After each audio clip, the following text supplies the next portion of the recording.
Erev Tov Chabrim, I'm Stephen Ben-Nun. You're watching Israeli News Live. It looks like the U.S. is beginning to prepare the public for a preemptive strike on North Korea. That's not exactly what the United States' ambassador to the United Nations, Ms. Haley, is saying, but it seems to be clearly preparing the public for such an action. And of course, we cannot say that it doesn't go unmerited with Kim Jong-un and his latest nuclear missile tests that he did, his latest ICBM. Now, some people some are trying to downplay this as not being an ICBM, but as of right now, it has a range of 4,500 kilometers, can go pretty doggone good ways. Japan, no doubt Hawaii is definitely within their target range, and when they launched this test missile, as we mentioned the other day on Israeli News Live from a tweet put out by RT's reporter and field reporter Murad Gazdiev, the missile went 1,200 kilometers into the atmosphere. Well, if it can go 1,200 kilometers in the atmosphere, I have a feeling it can go a heck of a lot further than 4,500 kilometers, according to Missile Threat. Their website, missilethreat.csis.org.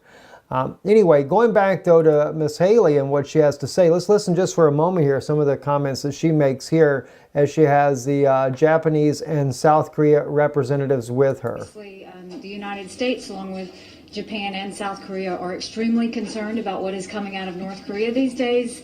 The three of us have all asked for a Security Council emergency meeting, which we will be going into. But really, if you look at the process, we've been talking constantly about test after test after test from North Korea. But now we're seeing the longest ballistic test that we've seen so far. Then we're hearing the rhetoric of any time, any place. And we're not going to continue to just say, go ahead and test as often as you want. Well, as you can kind of gather from what Ms. Haley is stating there, definitely keeping all those options on the table. What's kind of interesting, though, as you get down to the end of the State Department's broadcast here, she states that they're not there for a regime change. I thought that was just a little bit odd, especially in light of the fact that they're calling for the regime change of President Bashar al-Assad, and he has absolutely no nuclear weapons. I guess it depends on what type of toys you have in your arsenal as to whether or not you vocally call for one way or the other. Also, though, just to kind of show that it's not just rhetoric, that the United States is definitely preparing for that type of a preemptive strike, we have Lorenzo on his channel Already Happened. .com. South Korea military convoy loaded with heavy self-propelled artillery spotted near Paeju, about 15 kilometers away from North Korean border there. Just kind of give you a little bit of this, the equipment as it's going along the road here. Is one car following up beside these different things. It looks a lot like a howitzer from the back end as they're coming up on this. But nonetheless, again, this is more military equipment that is, again, headed back north once again. The U.S. had actually taken the equipment there, pulled it away, and now all headed back once again. I'm sure there's a lot of equipment that's never left to begin with.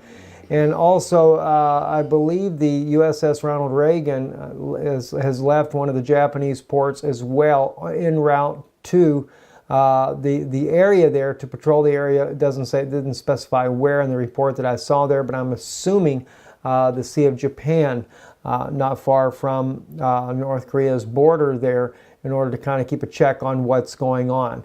But like I say, you know, Kim Jong-un has really brought a lot of this stuff upon himself. Not to say there's not been some contributing factors, no doubt, in the background with continued military drills in South Korea getting larger and larger. But, you know, a lot of this could have probably been brought to an end just by simply ceasing the nuclear program from the beginning. And maybe not oppressing your people to such a massive degree that Kim Jong-un has oppressed his own people, trying to make himself look like the Pharaoh of Egypt, so to speak. Anyway, moving on in other news as well. This one's kind of an interesting story that I've seen that just came out. My wife shared some of these with me. U.S. says Syrians built crematorium at prison to dispose of bodies. This is an accusation coming out by Washington, and again, I believe it's another groundwork for a preemptive strike. So it seems that the groundwork is being laid for a preemptive strike on North Korea, but there's a little bit more tender gloves being used with North Korea because Kim Jong-un, by the way, does actually have nuclear-capable weapons, and now with a much more ability to deliver those weapons at even further distances. I kind of thought it was funny too, though, if you think about it, because when it comes to Kim Jong-un and these nuclear weapons, the U.S. is trying to make it look like, well, Russia should be concerned because they can really reach into Russian territory pretty deep. Kim Jong-un is not worried about Russia, and Russia is not worried about Kim Jong-un using his weapons on his country. I think that's kind of just ludicrous to begin with, but nonetheless, he still could use them on someone, and that's a dangerous situation. But there again, as many people do point out, and critics as well, and said the only ones that have used it thus far is the United States. So anyway, let's move on though. So the U.S. is saying that Syria has built crematoriums at a prison to dispose of the bodies. This is some of the latest rhetoric coming out of Washington against President Bashar al-Assad.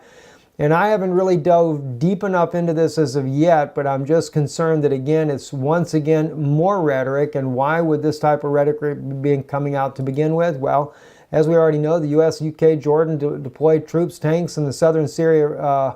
Syria is what the reports that are coming out, and they've got all this military equipment there, so they got to do something with this military equipment. Don't forget what was stated by former General Wesley Clark when he said, if you got a good military, well, every problem's got to look like a nail because you got a great hammer.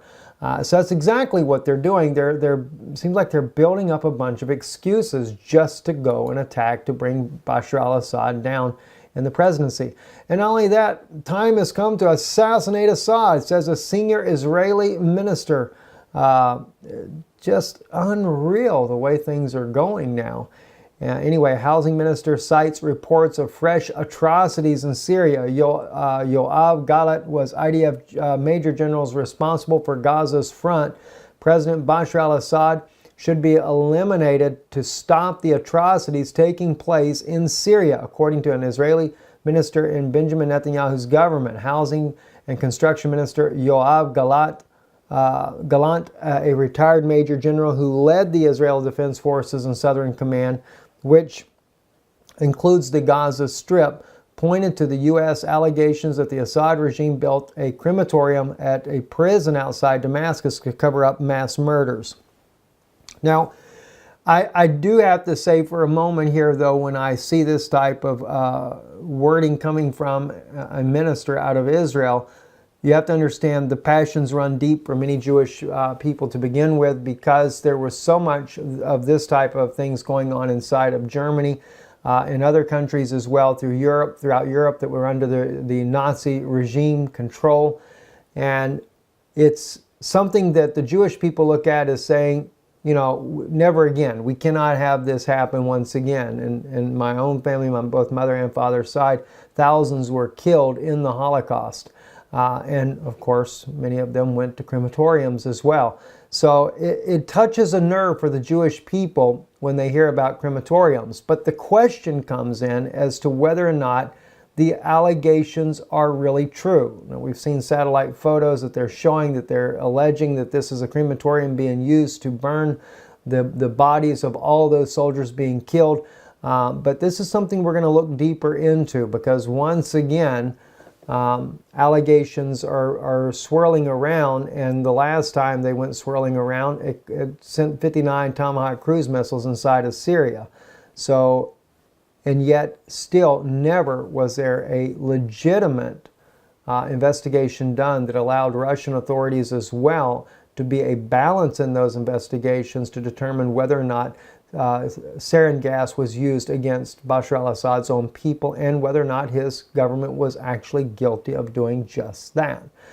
Too much information to the contrary of it. So again, you have to kind of take these types of reports with a grain of salt, but, you know, never worry about it. There is a mass propaganda machine out there already working on this, and as long as you can get the public behind you and get all the mothers out there that are weeping and crying for the children of Syria, which there should be a lot of weeping and crying, but unfortunately it is on both sides, and I'll agree with that. It is on the Assad side, it's on the Russian side, but it's also on the U.S. side. It's on the Free Syrian Army side, it's on al-Nusra, al-Qaeda, it's on ISIS, it's on the NATO coalition, it's on the Iraqis, it's on the Turkish.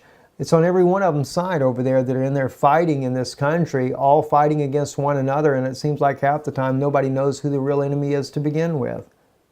When will it ever end? I don't know. Anyway, troubling as it may be, things just don't seem to want to calm down. And another one too I wanted to share with you that's also on already happened on their Twitter page. And this just confirms the U.S. preparing more and more. And that was Sam Drew. Lorenzo posted Sam Drew's information here that now a little base that was built just on the border of Syria, on the Jordanian side, where Syria, Iraq, and Jordan come together. This small airstrip was built for drones. And I don't know how well you guys can see this. It was originally built with one drone in mind. Now they have 3 drones that are stationed at this particular little base there. Whether they're using the drones for airstrikes, whether they're using the drones for reconnaissance, whatever the case may be. I would be inclined to believe more for the purpose of reconnaissance than actual airstrikes at this point here, although they can be used for airstrikes as well. But I say that because of the fact that I do believe that the U.S. is preparing to launch a strike inside of Syria. And after we've seen the latest information that I've shared with you here, it seems like it's only a matter of time. I'm Stephen Ben-Nun. You're watching Israeli News Live. Erev Tov.